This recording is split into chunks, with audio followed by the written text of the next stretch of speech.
everyone! Today I am going to show you how to make some beaded wind chimes. So first I started out by pouring my beads on a plate so I could organize them and see exactly what I had, just to make it so I could figure out what exactly beads I was going to put together and stuff like that. Then I started taking my, you can't really see it because it's tiny, but I took my beading thread and started threading my strands. That is the first part of the steps.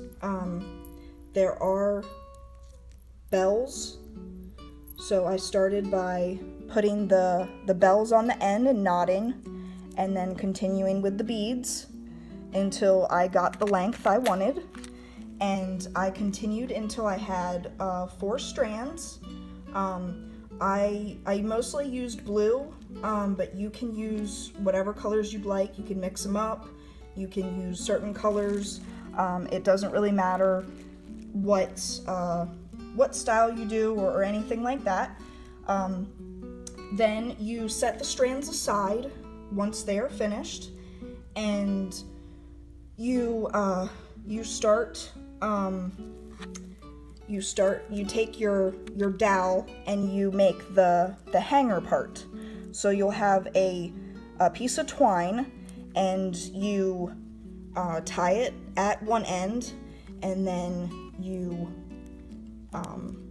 see exactly how much you want it to hang, and then you tie it on the other hand, and then you kind of make sure that it is centered enough for you and it's going to hang evenly, and just make sure it is the right length for what you're doing.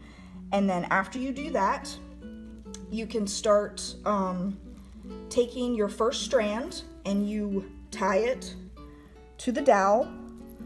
I also decided to add some yarn to add some decoration and also to make the strands more secure.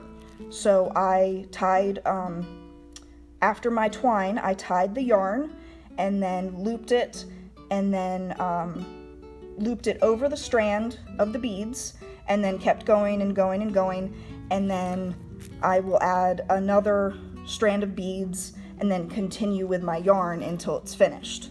So you will keep doing that. If you don't want to add the yarn, you don't have to. You can just tie your strand of beads and then tie another strand of beads and continue on down the dowel until you have all your beads on there, or all your strands on there. And then once you have gotten all your strands on there, you have completed your beaded wind chime, and you can hang it up in your room or somewhere in your house, and it will be a nice decoration and make some noise, and it will be a beautiful addition. And I thank you for coming to my video and hope to see you soon.